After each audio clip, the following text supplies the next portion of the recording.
Ahí empezamos a grabar ya la última parte de todo esto, accidentado. Lo bueno que en los videos no se va a ver nada de todo esto. Se ve la parte linda solamente. Bien.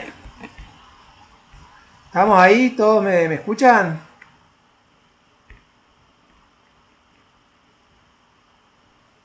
Sí, te escuchamos bien. Bueno, perfecto. Buenísimo. Estamos de vuelta online. Bueno, ya para ir cerrando, me gustaría referirme, como le digo, esta querella en torno al método se desarrolló a lo largo de, o sea, empezó, digamos, tiene antecedentes, digamos, en toda la discusión filosófica anterior, que empieza con Descartes, digamos, porque trata de responder, como yo le decía, el problema. En el fondo, la discusión, si se quiere, que me parece muy importante resolverla, sigue siendo acerca de, digamos, de cuál es la relación de nosotros, de nuestra mirada con la realidad. O sea, esa es la pregunta de Descartes. La pregunta de Descartes es decir, bueno, mis observaciones acerca del mundo son dudosas. Y la ciencia reafirma esa duda. O sea, ¿qué hace? Porque además la ciencia, como yo siempre pongo el ejemplo, digamos, la ciencia aristotélica fracasa al tratar de dar cuenta de las explicaciones del mundo. Entonces la ciencia galileana y la ciencia newtoniana trata de dar otro modelo para explicar el mundo. Pero cuando al ofrecer otro modelo, también ofrece otra visión de la realidad y otra visión de lo que es hacer la ciencia. Y en esa otra visión de la realidad y otra visión de la ciencia, que no vamos a ponernos a hablar ahora, pero cosas importantes, sin el auge de las matemáticas, digamos, vinculada al mercantilismo, es impensado pensar, digamos, o es imposible pensar el desarrollo de la ciencia moderna.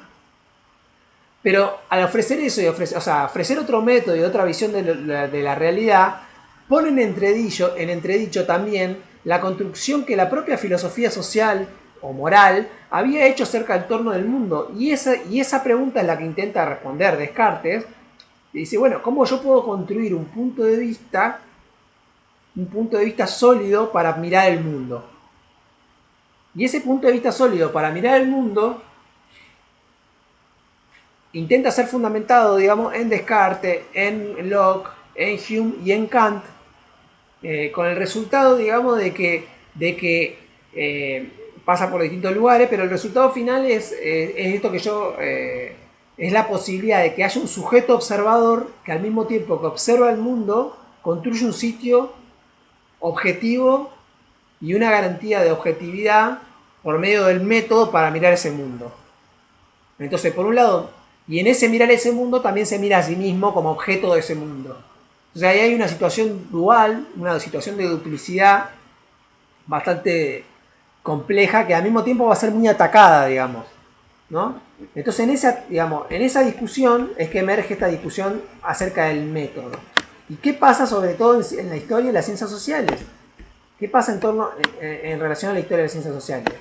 Así como el positivismo fue un cientificismo ingenuo, así como o sea, basándose en el desarrollo de la filosofía anterior, el positivismo va a desarrollar un objetivismo ingenuo, digamos, también lo va a desarrollar el historicismo, en el sentido de que una mirada sobre, digamos, en cierta medida el siglo XIX es como una reversión de lo que pasa en el siglo XVIII con Kant, sobre todo con Kant, en el sentido de que por más que Kant logra construir una visión sofisticada acerca de cómo el sujeto construye un conocimiento acerca del mundo, después, digamos, en Kant esa forma está mediatizada de una manera muy general por, digamos, por el entendimiento. O sea, en Kant, a diferencia de los empiristas, es decir, es el entendimiento el que nos permite mirar el mundo. El entendimiento como las categorías puras del entendimiento, o sea, tiempo y espacio.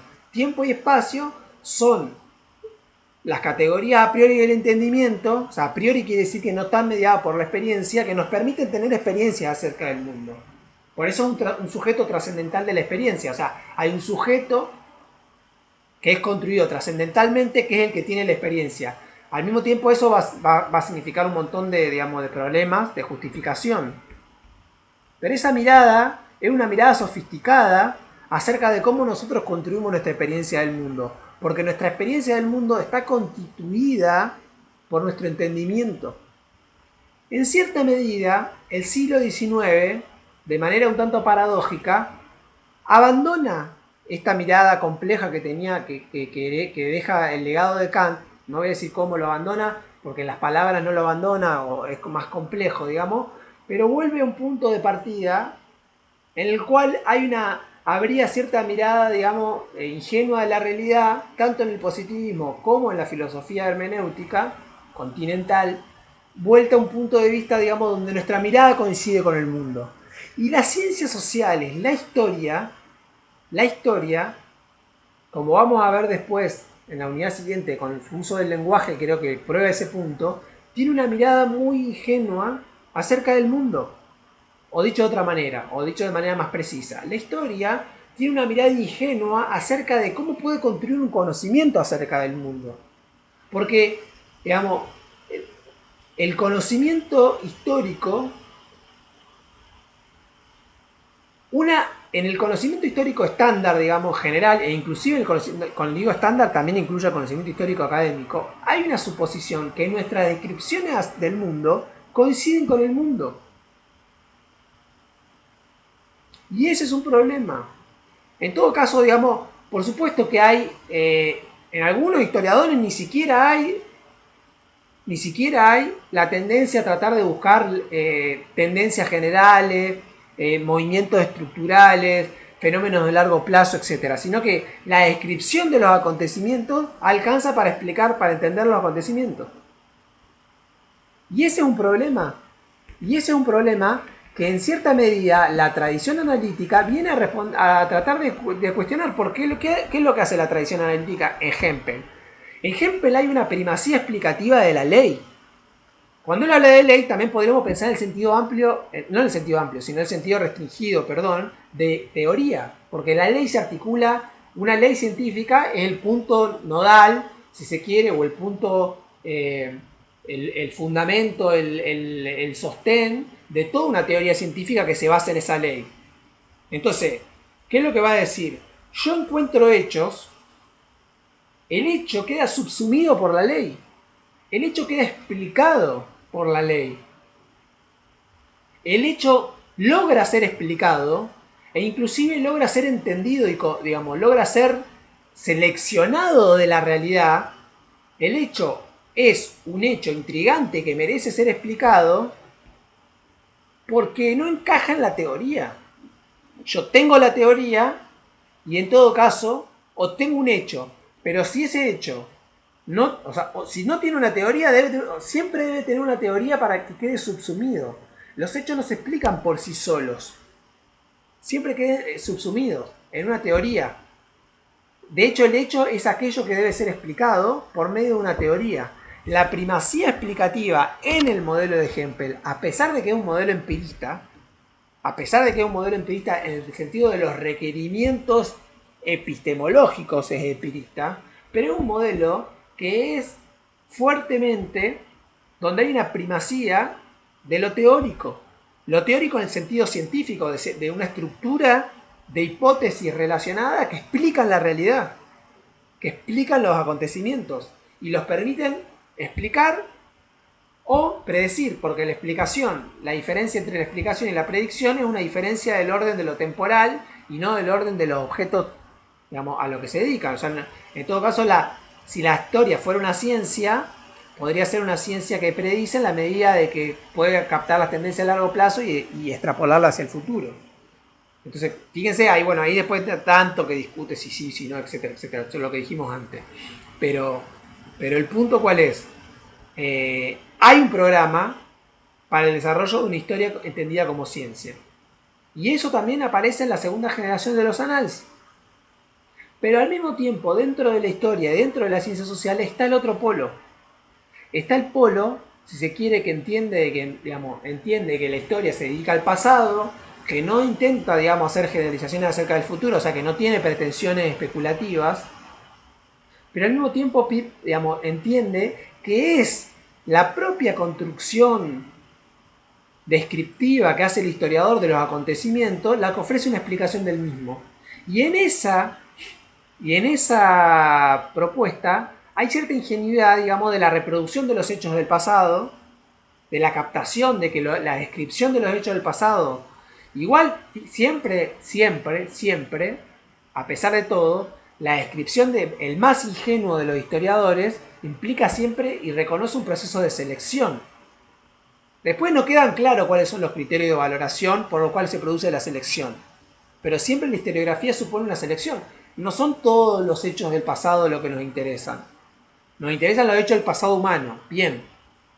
Pero ¿nos interesan todos los hechos del pasado humano o no? ¿O hay algunos hechos que son más relevantes de que otros? Bueno, ahí entraría una discusión, porque por ejemplo, Hempel que diría, bueno, depende de la descripción que vos hagas, es si formulás un esbozo explicativo o formulás una pseudo explicación. Si en tu descripción vos formulás un esbozo explicativo, quiere decir que tenés la posibilidad de que esa explicación sea ampliada y desarrollada hasta alcanzar un estatus mucho mayor y lograr transformarse en una explicación completa, es decir, una explicación científica. Si no, queda solamente en el terreno del esbozo. Pero si si tu descripción se lleva adelante por medios que son empíricamente, por términos, por enunciados que no tienen contenido empírico y que no pueden ser reformulados bajo un contenido empírico, entonces tu descripción se termina transformando termina siendo una pseudo explicación. Nunca puede explicar, nunca va a alcanzar el estatus de una explicación. Bueno, como yo le decía, ese programa se desarrolló, la idea de construir explicaciones estructurales, donde el modelo, donde el acontecimiento político, donde la acción de los individuos queda totalmente borrada, y lo que son hay explicaciones estructurales de largo plazo, tiene que ver, por un lado, con toda, la discusión explicativa, si se quiere, no solo en economía, sino también en la sociología o en otra disciplina que hay en la década de los 50 y la década del 60, pero también tiene que ver con una decisión o con un giro epistemológico que trata, de pensar la primacía de las explicaciones teóricas generales frente a las descripciones particulares. Como dice Riquet en Historia y Narración, él lo que va a decir es, bueno, hay un abandono de la narración en la historia en la década de 50 y los 60, en la segunda generación de los anales.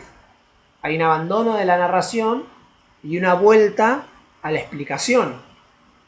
En parte, puede ser pensado como una respuesta al desafío hempeliano, pero también hay otro desafío en juego, porque el marxismo también produce un desafío.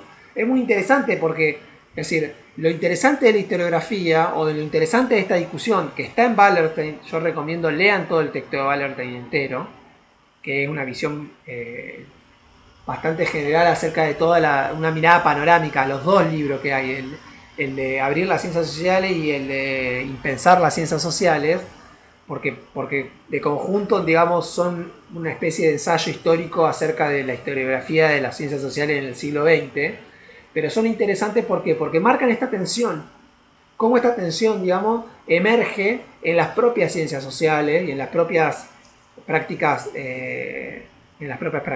Pero sin embargo hay otra tradición, que es una tradición narrativa, que busca, y al mismo tiempo la tradición analista y la tradición de, si se quiere más, de Brodel, etcétera, también está llena de descripciones. También está llena de descripciones. Y en ese sentido también termina siendo tributaria de la otra gran tradición, que es la tradición de la comprensión. Que no es solamente en historia, sino que también tiene peso, por ejemplo, en el caso de la sociología con Weber. ¿No? O sea, la tarea con Weber, con otros autores, que piensan, la idea de la tarea de la historia, de la tarea de las ciencias sociales como una tarea de comprensión. Y esa comprensión se produce a partir, de ciertas cuestiones. Yo no voy a profundizar mucho más porque ya se nos está yendo el tiempo de vuelta y me parece que por los problemas de conectividad. A ver, quiero preguntar, voy a parar acá. Denme un segundo.